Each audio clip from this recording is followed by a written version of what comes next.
Gila banget, Jaksa Agung muda diduga korupsi dan money laundering. Ada berita yang sangat mengejutkan publik. Baru kemarin kepolisian itu menggeledah aset-aset rumah, restoran, sampai money changer yang diduga milik Jampitsus. Dua kata lucu, aparat korupsi. Baru-baru ini lagi rame banget nih, polisi menyita berbagai barang dari beberapa tempat milik Jaksa Agung muda Kejagung, Febri Adriansah. Kok bisa? Mari kita bahas.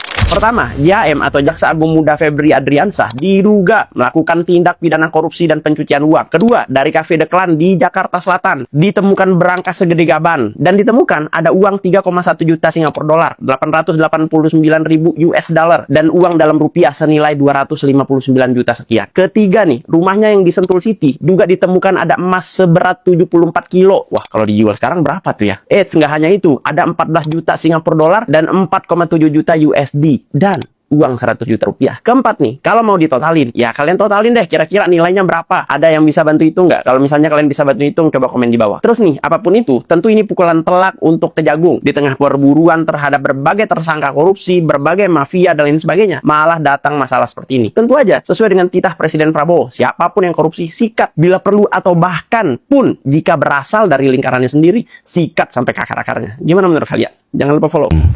Agar KPK berwibawa lagi secara legal seperti dulu. Dan ini artinya merevisi Undang-Undang KPK. Kami ingin agar revisi ini akan bisa mengembalikan KPK kepada posisi yang kuat. Yang kedua adalah standar etika yang tinggi di tubuh KPK. Kita ingat era di mana KPK datang di sebuah tempat, tidak mau ikut makan, tidak mau ikut kegiatan-kegiatan yang didanai di luar KPK. Standar yang tinggi itu harus dikembalikan di KPK, sehingga bukan saja undang-undangnya memberikan kekuatan dan kemandirian, tapi juga di dalamnya baik pimpinan maupun seluruh staf bekerja dengan kode etik yang amat tinggi. Yang ketiga adalah rekrutmen. Rekrutmen di KPK kita perbaiki sama-sama seperti tadi disampaikan yang diusulkan oleh Presiden di tingkat pimpinan maupun rekrutmen staf. Bukan sekedar mencari pekerjaan, tapi menjadi tempat untuk memberantas korupsi. Ini hal pertama yang kami ingin lakukan. Yang kedua adalah seperti katakan tadi, optimalisasi LHKPN. Dan kami setuju, bila tidak itu dilaksanakan, maka bisa dilakukan demosi, bahkan reposisi atau sanksi yang lain. Lalu kami melihat perlunya kita menuntaskan undang-undang atau RUU perampasan aset. Koruptor harus dimiskinkan, tidak ada pilihan lain. Ini adalah hukuman yang harus diberikan. Yang berikutnya adalah kami ingin mendorong konsep illicit enrichment dan trading in influence. Sesuai dengan UNCAC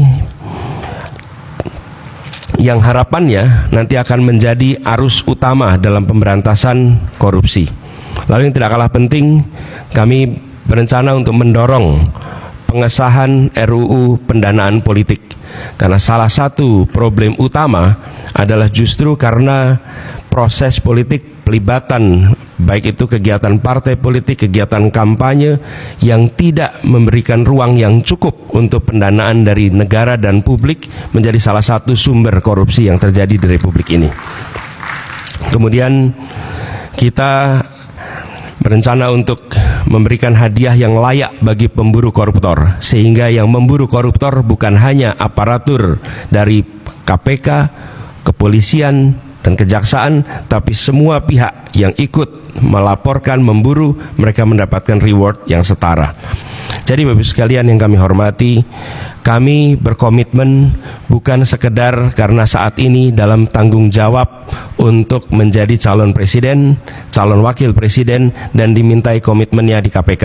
Perlu kami sampaikan bahwa komitmen kami untuk memerangi korupsi sudah dimulai sejak zaman dulu. Zaman mahasiswa aktif untuk memerangi praktek-praktek korupsi di era KKN merajalela. Ketika kami bertugas sebagai akademisi, rektor, maka kami menetapkan mata kuliah anti korupsi sebagai mata kuliah wajib yang harus diambil oleh setiap mahasiswa, dan waktu itu bekerja sama dengan KPK. barangkali menjadi satu-satunya universitas di Indonesia, bahkan mungkin di dunia, yang menjadikan mata kuliah anti korupsi sebagai mata kuliah wajib. Dan tujuannya seperti disampaikan oleh Pak Nurul Gufron tadi, di aspek pendidikan kita ingin memangkas suplai potensi koruptor, dan bila itu dikerjakan, harapannya dalam jangka panjang kita akan bisa mencegah potensi itu. Yang berikutnya, ketika kami bertugas di DKI, kami membentuk yang disebut sebagai Komisi Pencegahan Korupsi Ibu Kota, KPK Ibu Kota. Ini dikerjakan untuk kita mencegah praktek korupsi yang ada di dalam institusi Pemprov DKI Jakarta. Jadi Bapak Ibu sekalian kami hormati, soal ini adalah soal serius, bukan soal untuk main-main, bukan soal untuk guyonan. Ini adalah persoalan korupsi yang amat mendasar harus dibereskan. Dan kami tegaskan bahwa komitmen yang kami sampaikan di sini adalah komitmen kami melanjutkan apa yang sudah kami kerjakan selama ini. Bukan semata-mata karena ditugasi menjadi pasangan calon presiden, tapi ini adalah komitmen lama yang akan kami teruskan. Dan insya Allah ketika kami ditugaskan, maka integritas menjadi faktor nomor satu dalam penentuan pribadi-pribadi di pemerintahan, termasuk ketika penyusunan kabinet, dalam penyusunan pimpinan-pimpinan lembaga, termasuk dalam mengusulkan nama-nama menjadi anggota KPK, pimpinan KPK.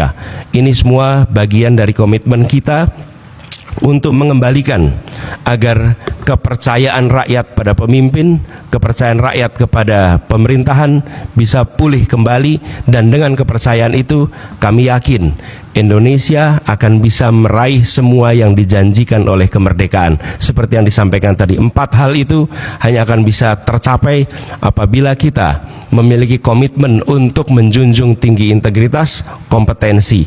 Dan inilah komitmen yang kami berikan kepada seluruh rakyat Indonesia melalui forum yang terhormat pada malam hari ini. Halo teman-teman, jumpa bersama saya di Politik Dangi ya. Teman-teman, menarik ya. Dari kemarin ya, sangat heboh sekali, viral sekali teman-teman ya. Terkait dengan penemuan pihak kepolisian ketika menggeledah beberapa tempat milik seorang jaksa agung muda teman-teman ya. Dan ini viral di media sosial, viral di televisi, karena temuan-temuan dari pihak kepolisian ini ya, tipikor kepolisian ini teman-teman, dalam penanganan kasus korupsi batubara dan lain-lain ya.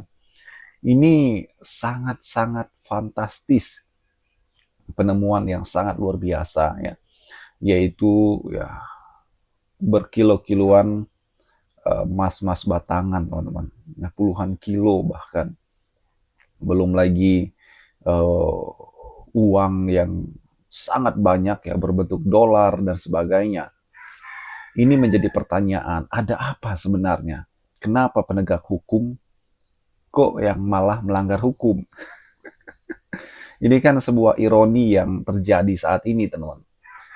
Hal yang tidak sepantasnya dilakukan oleh penegak hukum ya. Karena kalau kita melihat bagaimana penegak hukum yang kita percayai, apalagi jabatannya Kejaksaan Agung, teman-teman.